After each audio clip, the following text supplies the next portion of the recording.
My name is Emma. I am 30 years old. I live in a small apartment in the city. I work as a receptionist at a hotel. Every morning, I wake up early, take the bus to work, and sit behind the front desk with a smile. I check in guests, answer the phone, and help people with their questions. My job is not very exciting, but it pays the bills. I don't have many friends, and I spend most evenings alone. Sometimes I read a book or watch TV. Life feels quiet and sometimes a little bit lonely. Every day feels the same. I wake up, get dressed, and go to work. I talk to many people at the hotel, but most conversations are short.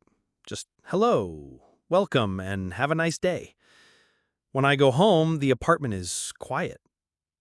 I cook a small dinner, wash the dishes, and sit by the window. Sometimes I listen to music or call my mom. She lives in the countryside and I miss her.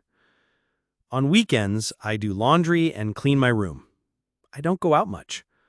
Life is peaceful, but sometimes I wonder if something is missing. One rainy Monday morning, something changed. A new guest walked into the hotel. His name was Daniel. He had just moved to the city for work and needed a place to stay for a few weeks.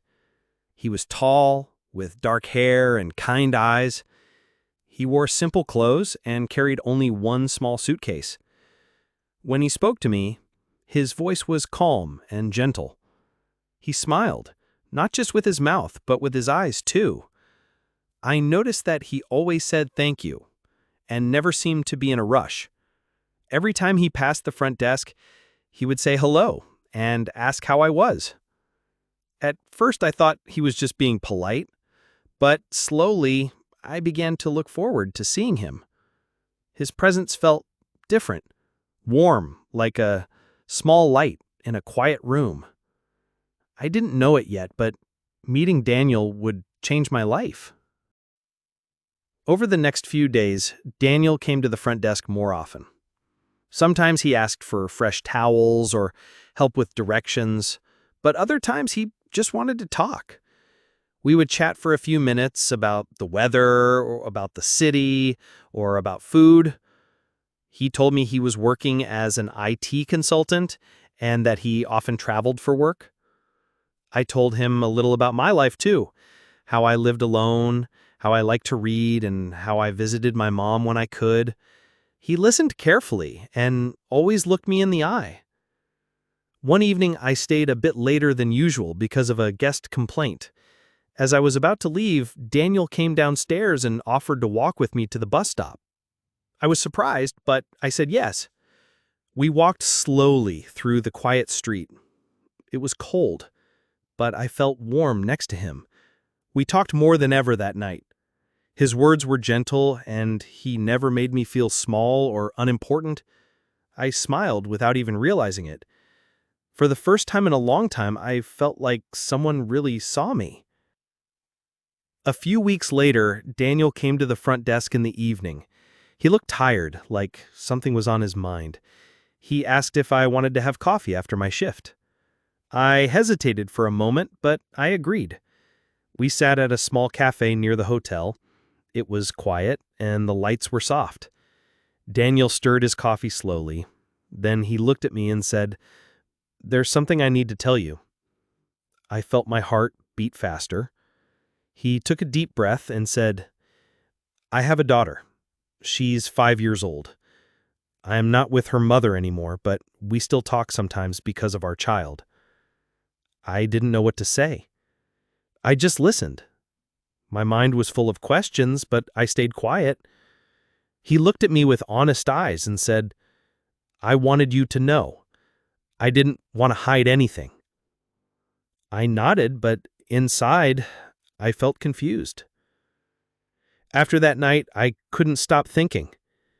I liked Daniel. I really did. He was kind, gentle, and made me feel seen in a way no one had for years. But now, knowing he had a daughter and a past I didn't expect made everything more complicated. I didn't know if I should keep seeing him or take a step back. I didn't want to be part of something messy. I didn't want to be hurt. That weekend, I called my best friend Lily. I told her everything. She listened carefully, then said, "Emma, it's okay to care about someone, but you also have to protect your heart. Make sure you know what he really wants." Her words stayed in my mind. I started watching Daniel more closely. He still smiled when he saw me, still asked about my day, still made me laugh, but I began to wonder, was he truly ready to start something new? Or was he just looking for comfort while he sorted out his life? Each night I sat by my window and thought about our conversations, his honesty and how I felt when I was with him. I wanted to believe in something good, but I also didn't want to lose myself in the process. A few days later, I asked Daniel if we could talk. We met outside the hotel, near a small park. The sun was setting, and the sky was soft and pink. I looked at him and said, "I like you, Daniel, but I need to be sure of where I stand in your life." He was quiet for a moment, then said, "I understand. I care about you, Emma, but I don't want to hurt you." I nodded. I told him I needed space to think. It wasn't easy, but I knew I had to put my heart first this time. It's been a few weeks now. I still think about Daniel sometimes, but I don't feel sad anymore. I feel proud. I chose myself. I chose peace.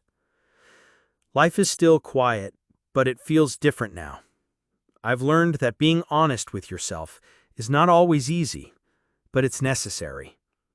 Sometimes love means letting go, not of someone else, but of the version of yourself that forgot your own worth.